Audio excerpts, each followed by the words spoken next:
Smelly Jemele.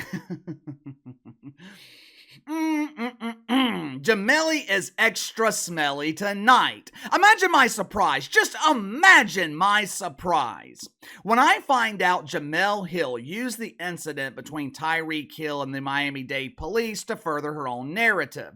Imagine my surprise when I find out Jemele Hill used this incident to increase her social media impressions and thus finally make some money.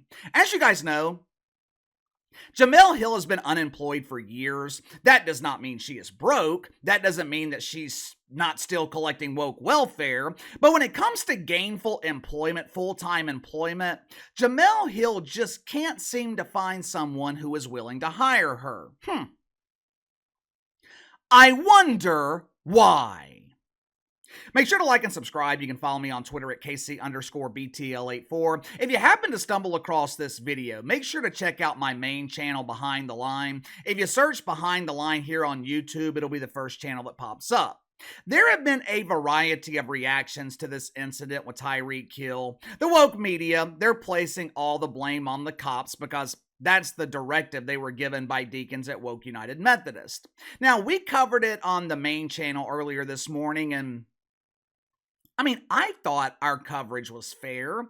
I'll let you guys be the judge of that. I agreed that one particular cop was a bit aggressive with Tyreek Hill, but the main point of that video this morning was that Tyreek Hill could have prevented all of this from happening if he had just cooperated from the beginning. That's all he had to do. Roll down your tinted window, hand them your license and registration, even tell them that you're in a hurry to get to your game, and you move on. Instead, Tyreek Hill starts the conversation by being a smartass, telling the cop, "Don't you knock on my tinted window."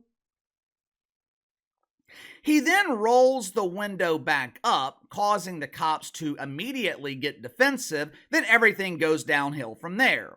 Now, maybe you blame the cops. Maybe you blame Tyreek Hill. Whichever one of those sides you blame, it's an understandable reaction to the situation. Not Jemele Hill, though. No! Check it out for yourself. Hey, it's me, Jemele. Do you know that Dolphins owner Stevie Ross is a proud supporter of Orange Man Bad? The same orange man that wants to give cops immunity from prosecution? Do with that what you will. I'll tell you what most people would do with that information, Jemele. They would ignore it. What the fuck does Donald Trump have to do with what happened to Tyreek Hill? Correct me if I'm wrong here. I thought our fearless leader, Johnny B. Biden, was still the president. Now, I know he has disappeared. I know he's been hanging out in his Delaware dungeon. Even though her nickname is Commander Cam, I'm pretty sure John Biden is still Commander-in-Chief.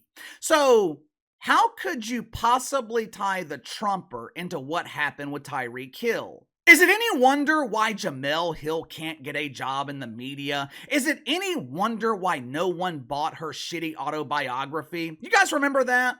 A couple of years ago, Smelly Jemele wrote an autobiography, her life story, thinking that people actually gave a shit about her life story and would be willing to pay $20 to read about it.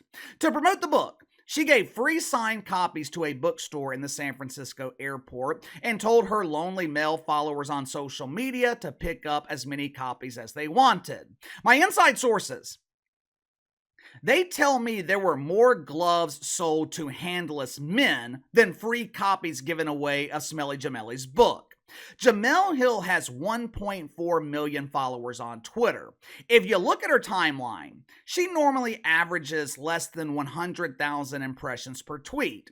Now, that does not mean 100,000 people acknowledged it or even read it. It just means that many people scrolled by it. But as soon as she tweets about mythical racism, as soon as she pushes any kind of propaganda related to Donald Trump, Jemele Hill receives millions and millions of impressions. I wonder why she continues to do it. Give me your thoughts on this. Jemele Hill tries to associate Donald Trump with what happened to Tyreek Hill. Does anyone take her seriously?